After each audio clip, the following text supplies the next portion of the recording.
Hello,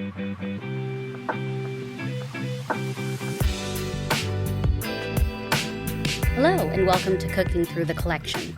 My name is Melissa, and I'm a librarian and home cook. I do a lot of research when wanting to expand my repertoire of cooking, and so I've challenged myself to walk through the stacks of my library's cookbook collection and grab things I've never tried before. So let's see what I've selected this week.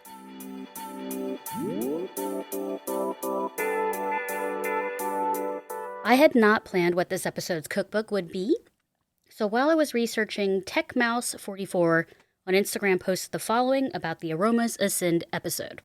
Just listen to the episode, and I appreciate hearing someone else have the same response to trying a new cuisine for the first time. Thank you so much. As for the bay leaves, I think the flavor they add is almost a savory citrus brightness. That sounds about right. If you can find the book Spiced by America's Test Kitchen, they do a really good job of explaining different spices and the flavor profiles of different spices and how the preparation affects the flavor. Well, thank you, TechMouse. Of course, I had to immediately go to the library catalog, and my library had Spiced by America's Test Kitchen. America's Test Kitchen is really an amazing publisher, website company, and media mogul that really has been testing the recipes for decades. They are extremely in-depth with their research. Sometimes you might not be in the mood for an all-day recipe, but they've really delved down about every ingredient, best techniques, and so I knew it was going to be a good book walking in. So the full title is Spiced: Unlock the Power of Spices to Transform Your Cooking by America's Test Kitchen. And because they mentioned bay leaves, I have to go. So bay leaves, about page 11. Bay leaves are unique. Most recipes add bay leaves to the pot early on and leave them in for the duration of cooking so they infuse dishes with their flavor. There are two types: common Turkish bay leaves that come from bay or laurel trees, and more aromatic California bay leaves that come from a shrubby evergreen. California bay leaves have a potent eucalyptus-like flavor, whereas Turkish bay leaves have a tea-like profile. So I think mine may be more of the California type. Also were really big leaves. It doesn't say on the package, so unfortunately I can't answer that. So when I was looking at the index, one of the recipes that came up was chipotle ketchup on page 216. So let's get in the kitchen and start cooking.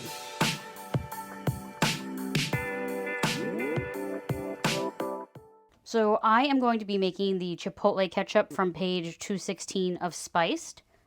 We're going to wash our hands as always.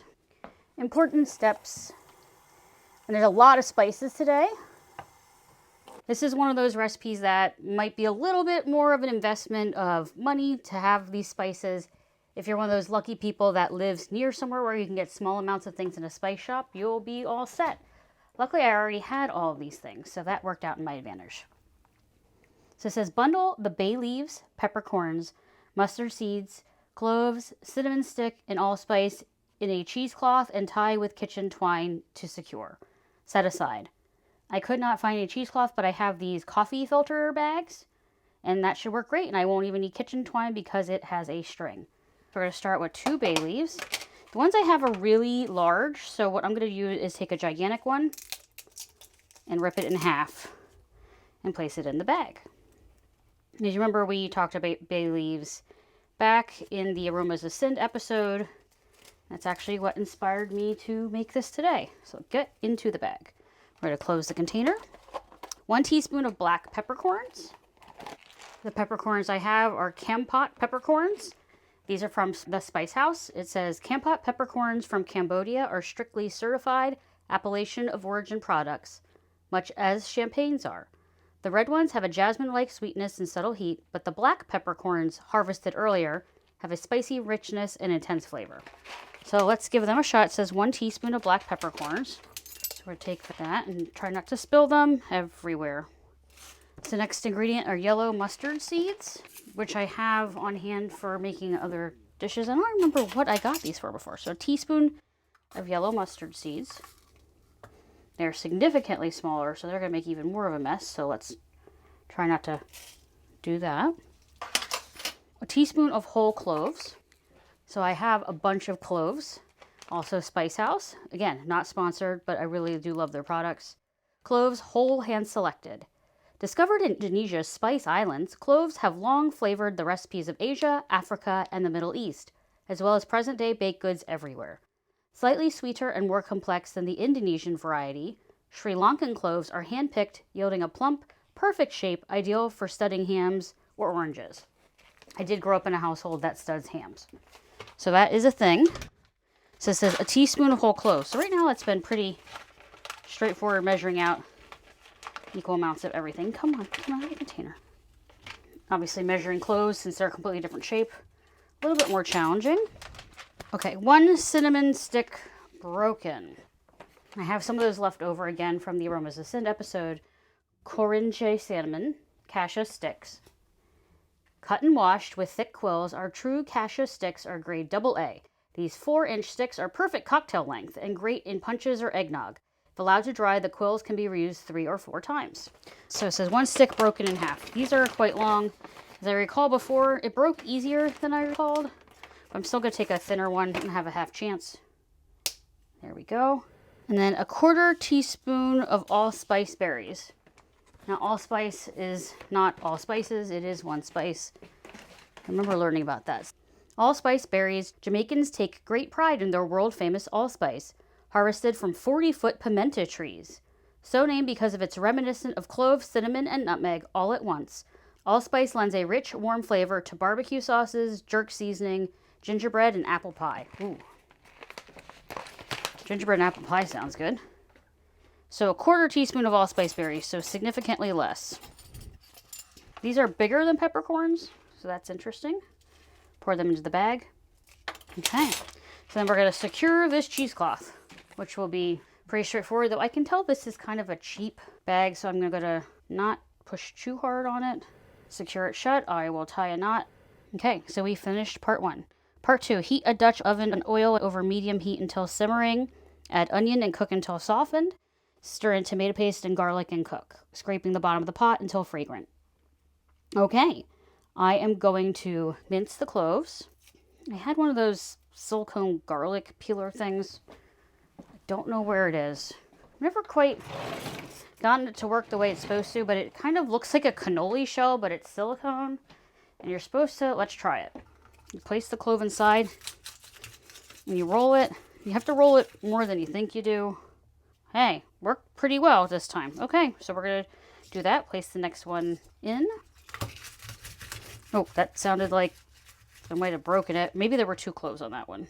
Okay, that one didn't quite work the same way. There was one of those little side baby cloves. So let's put it back in. Roll it. I think that's supposed to use basically the tension between the silicone and the papery covering. So that's the second one. It's working. So I have that little half clove. I'll use that as well. But peeling garlic is definitely not one of those fun things, especially if you have to do large amounts of it. Okay, we have peeled the garlic cloves. So it said 1 onion chopped. I have these gigantic white onions, as I've mentioned before. So we're going to cut it from root to stem end. Well, yeah, stem end. And we're going to do a quick peel. Does anyone else sometimes have pieces of the skin just not want to let go and you have to take off too much of the onion? Not a fan of that. It does seem to happen, especially when the onions seem to be not of the best quality. So it just says chopped. So let's see if these onions today try to give me any grief on my eyes. I am having this feeling they will, but if I turn on my exhaust fan, I think you're not going to be able to hear me. So we're going to work with what we got. I apologize if you hear some outside noises. We're doing a yard cleanup. I didn't think about that when I was recording today. Okay, I am now feeling it in my eyes, but we're going to keep going because it's not to the point where I can't see. Do goggles really work? I've never tried the goggle trick. You can tag me on social media. My accounts are in the show notes. White onions are so large, so it's taking up most of my little cutting board, which I'm going to need again. So I'm going to be aware of that. This is one of those recipes that it's going to have a lot of prep up front, but when it's done, it's going to be a lot more simple. After making all of these more intense recipes, especially the Vegan Baking Bible, which was 3 recipes in one, I am appreciating simplicity in my life. People are still raving about that passion fruit meringue pie. I made a second batch of the filling because I had all the ingredients, though I had to add a little bit of butter, so it's not vegan.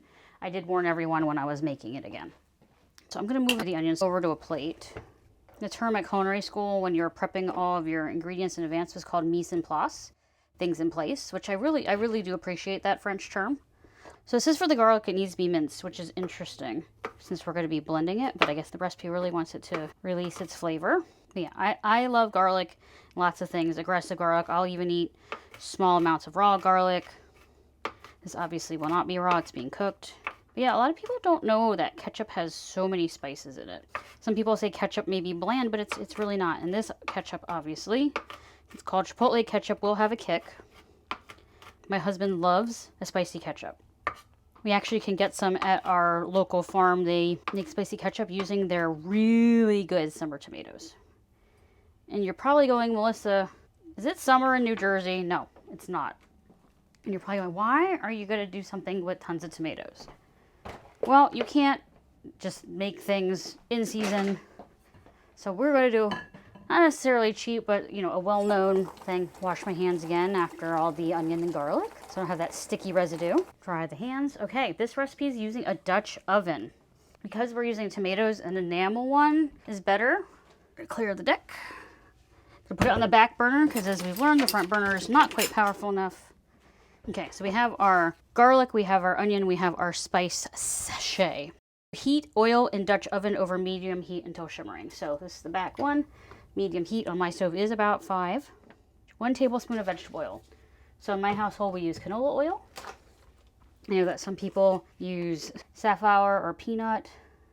We don't have peanut allergies, but I didn't grow up using it.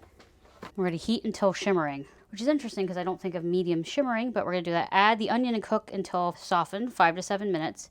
Then we're going to stir in the tomato paste. And the tomato paste is actually going to be a whole 6-ounce can of tomato paste. Tomato paste has a very concentrated tomato flavor, and it's a great way to add tomato flavor to something without really watering it down. And the cool thing is about most cans of tomato sauce, you can actually use a can opener, open the top. You can, depending on the type of can, if the lip on the bottom is the same on the top and doesn't have those rounded edges, you can actually open both sides, take the lid off one end, and actually push it through like the tube, and then you don't have to worry about scooping it all out. That has been a very helpful trick. I probably learned that on Food Network. So we're just waiting for the oil. I'm going to want a wooden spoon. Got some very nice wooden spoons for Christmas from my spouse. Husband knows his wife. So we're going to wait for the oil to heat up. So I think we have some shimmering. So let's throw in some onion. This is, obviously we don't want this super hot, but we do want some heat so we get a sizzle. So we're going to put in all of the onions as it says. Maybe I should have put the temperature up a little bit more, but sometimes I'm impatient in cooking and that's not always a good trait. So it says we're going to cook until softened 5 to 7 minutes. So we'll be back soon.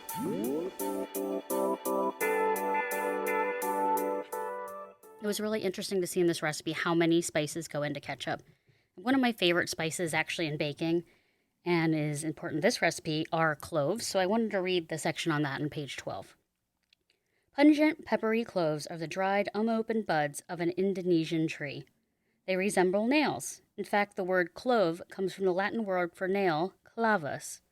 Ground cloves are quite pungent, potent, and peppery. Say that 3 times fast. So we more frequently call for whole cloves for grinding into blends of other spices of our infusing broths and condiments.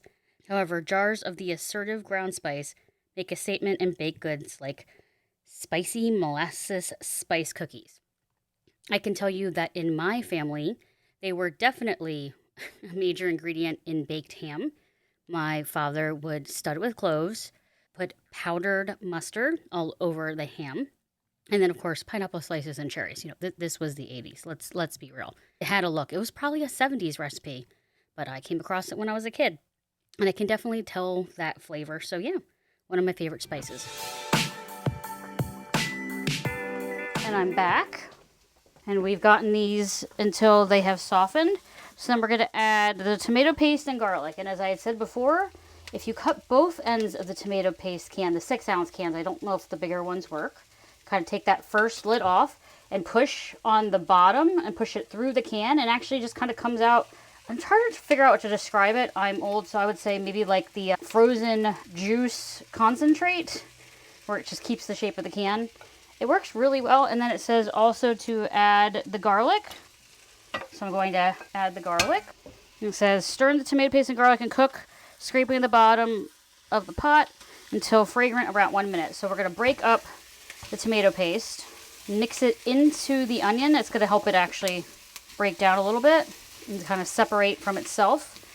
One of the things I've learned about, which I didn't know growing up and my mom did not do, I'm pretty sure, again, I learned from cooking shows, is browning tomato paste helps take out some of its acidity and adds another dimension of flavor, almost kind of a roast tomato kind of vibe. So this is definitely a step you do not want to skip. Make a difference. It's just an extra minute. You can actually kind of smell it get toasty.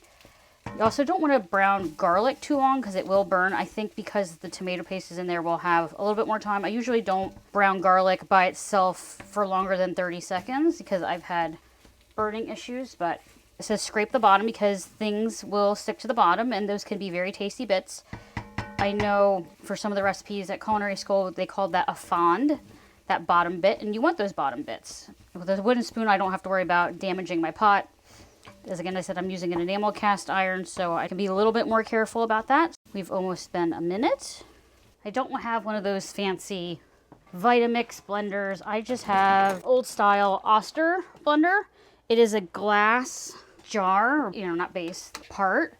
And what I've learned is because of my food allergies, it's a lot easier to clean this. It doesn't get etched over time. Making sure the blade's properly in it. And the gasket, I have a story about that. We were having cooking classes in home ec in middle school. And it was milkshake class. And I had trusted my co-students on my team to properly assemble the blender. Well, the milkshake went everywhere. What I learned is they had assembled the gasket and the blade in backwards into the blender. I can tell you that does not work. Don't do that. It explodes everywhere. You need that rubber gasket to make sure you have a seal. So it says we're going to transfer this mixture to the blender. So we're going to carefully turn the burner off for now. I know we're going to be using it again. And then I'm going to carefully place this. This is extremely hot. So that's also kind of a scary thing in a blender.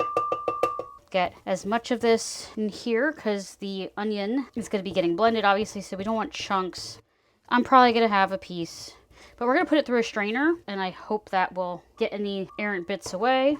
I kind of have a spoon that's got a little bit of a scoopy edge, which is working for this. Otherwise, I think you would probably need more of a spatula to get the pieces off. This pan, Dutch ovens are so heavy, I can't just kind of tip it and scoop. So it says add the chipotle.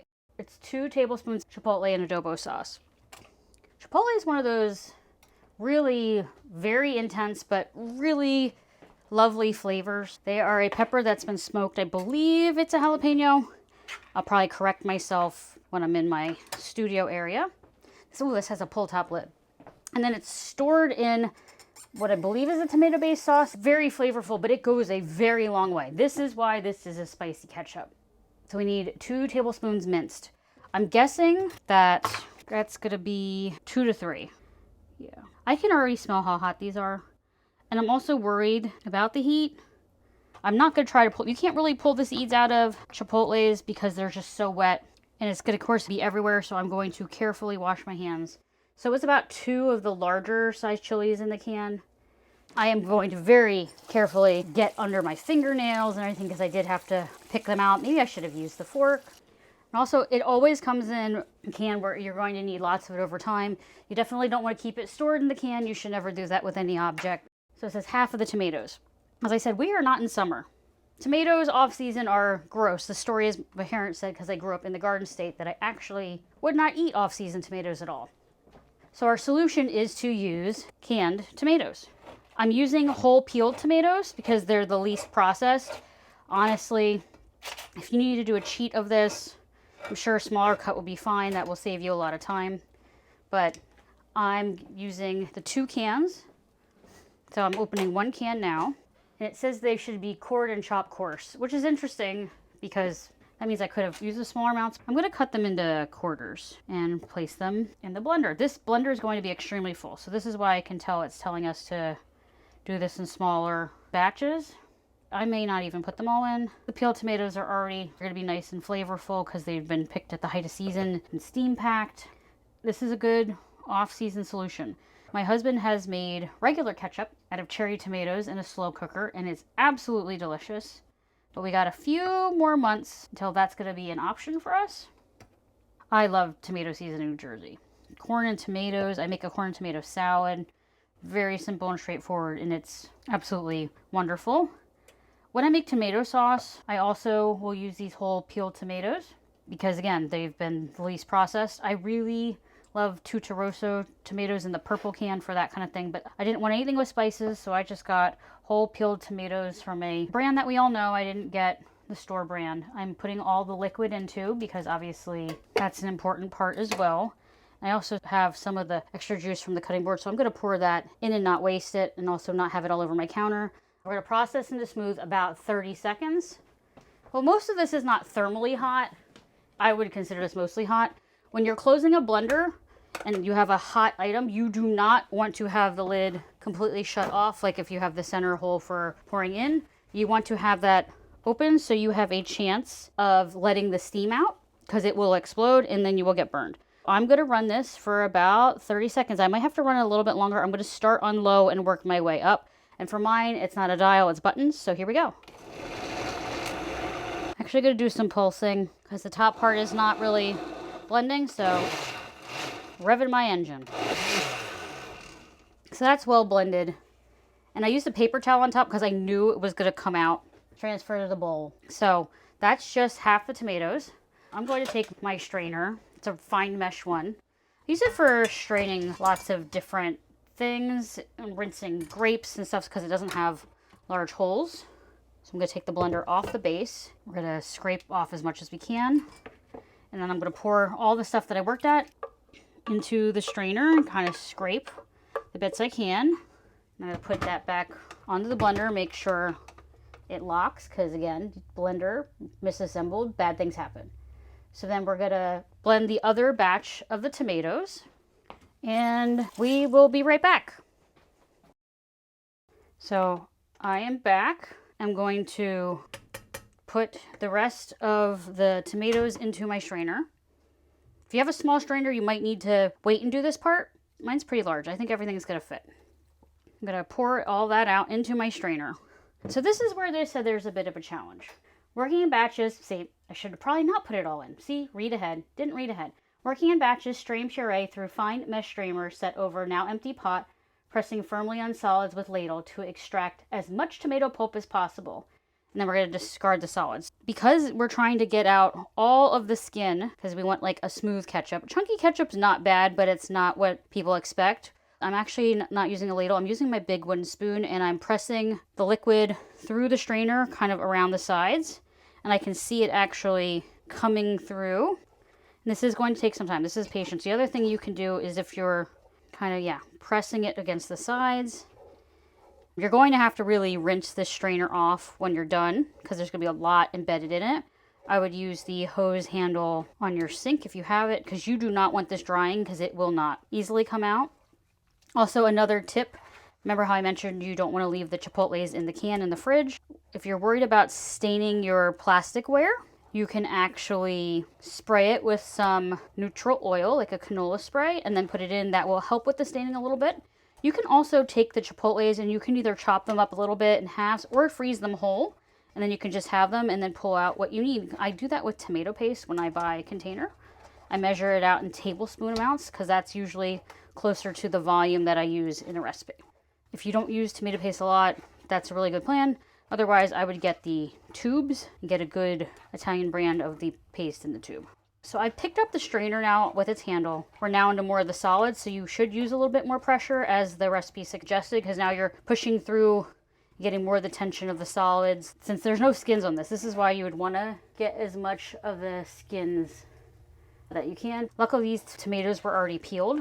If you're using fresh ones, there's definitely going to be more pulp in your strainer. And what I do is I get a separate clean spatula or spoon and I scrape the outside of the strainer. So the stuff that's been pushed through, because sometimes you can't just get that off and it's still perfectly good stuff because it's gone through the strainer. And I scrape around the base to get that last bit because you are going to lose some volume. And then you take your strainer quickly over to your trash can to try not spill everywhere. When I was pouring the second batch of tomatoes into the blender, I did have a situation. And scrape out as much of the tomato solids that you can. So then we're going to follow the next step. Stir in vinegar, sugar, salt, and the spice sachet. So 3/4 cup of cider vinegar. Apple cider vinegar really does make a difference here. You don't want to use distilled, that's really strong. Pour in the apple cider vinegar. We always have containers of apple cider vinegar on hand because my husband uses it in his barbecue sauce. So we have the apple cider vinegar. 1/3 cup packed dark brown sugar. I always have dark brown sugar in the house. I know that some people will find that contentious. They think the light brown's better for taste. I grew up with dark brown. I prefer it. This is a case where I don't think it's going to make that much of a difference. This is also a case when it says packed, you need to pack it because it is much more dense than regular sugar. Because it does have the moisture from the molasses, it does measure differently. So when it says packed, definitely press it in to your measuring vessel. So we're going to add the 1/3 cup of brown sugar packed. Then we're going to do salt, which is 1.5 teaspoons of salt, which is actually a 1/2 tablespoon, but we will measure out. As I've said in my household, here we use fine sea salt, but if it says kosher, you really need to follow that because the salts are different. But in this case, I think we're fine. So 1.5 teaspoons. So let's mix that in and then put the sachet in. The brown sugar may take a bit to put in, but you want to kind of break that up so it doesn't all clump in one side. I see that molasses color stirring in. Looks great. Ketchup is really a much more complex thing than people realize. I don't know if the equivalent ketchups in other countries are. I know in the Philippines they have banana ketchup. There's actually some really cool articles about the woman who invented it. There was a taste gained during World War II, but they don't have tomatoes there, so she found a way to make it with bananas. And I have never tried it. I am allergic, as I've mentioned before. So unfortunately, I never get to have the chance to do that. So we mix that in. We're going to add in that sachet that we made earlier, and I'm going to try to press it down so it's submerged. Go in. We're going to bring it to simmer on medium. I'm going to put mine a little lower because with enamel cast iron, mine gets hot and it really retains the heat, which is one of the advantages of using the Dutch oven and cast iron. And we're going to say, wow, until the mixture has thickened, darkened in color, and reduced to about 2 cups. There's probably 6 cups in there. That's a huge reduction. But then, you know, ketchup is this kind of more thick thing. So we're going to come back in about 30 minutes to an hour when it's reduced to 2 cups. So once we have this really thickened up, it's going to continue thicken as it cools actually. We're going to discard the spice sachet and let it cool slightly. As we said, Dutch ovens really keep their heat for a long time. And then we'll transfer it to an airtight container and refrigerate until chilled. About 1 hour. Ketchup can be refrigerated for up to 2 months. With all the vinegar and sugar, things don't grow in it as well. So once we're all done that, we will come back and give it a taste. Now you're probably wondering, what potato is Melissa going to put ketchup on? There are many types of fried potatoes, as we know. I love most of them, but I will choose one fried potato format that is my favorite and definitely a conduit for ketchup for me. I know not everyone's a fan, but my husband and I really are, and that is the tater tot. Whether it's the Burger King breakfast hash browns, which really are just tater tot coins, you can find them in the freezer section by other brands. They are just crispy, yet they have texture, kind of fluffy on the inside, and just hold together when you're dipping into ketchup, and yeah, glorious thing. So you know what's coming next. So this is Chipotle spiced ketchup. I know that we've bought spicy ketchup before, and right. You are a fan. Yes, I am a very big fan of spicy ketchup, so I'm looking forward to trying this. This made a lot of ketchup, so hopefully we like it. Yeah, I'm sure it's tasty. So the first way we're going to taste it is on an Impossible Burger. Yes, we're not vegetarians, but we decided to get Impossible Burgers this week because it's just different change of pace. Okay, let me know what you think. It's good. How spicy is it?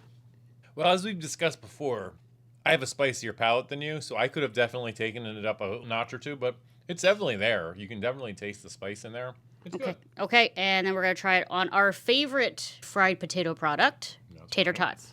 Tater tots. Some ketchup on there. That's good. Let me get a second bite. So we have a sample size. The ketchup is full of flavor. It's got that tomato and that sweetness that you want out of a ketchup. Like I said, I think I could have used it a little bit spicier, but I like things spicy. So for something to register for me as spicy, I think it has to be really spicy. It's definitely there, but I could use a little bit more of it personally. I know that you may disagree, and this might be perfectly spicy for you. So it's hard to tell. It's hard to tell on the Impossible Burger for me. Right. I can tell that it's not just regular ketchup, so I definitely need to try it with the tot. Or not lose the tot in the ketchup. Oh my word. Try not to. Okay, I've lost the tot. I've lost. Oh no! Way too much. Way too much. Let's try this again. These tots are falling apart. Oh, that definitely has a kick. It definitely has a kick. I know you probably want something super hot, but this is definitely. If I had made this hotter, I don't know if I could eat it. I understand. That's why whenever I say I could use it spicier, I also say that with the caveat knowing that I like things spicy and you like things less spicy. Okay, so this made a lot of ketchup. Are you looking forward to eating it, or should I take some to my coworkers? So let's eat as much of this as possible. This is good ketchup. Okay, I also agree.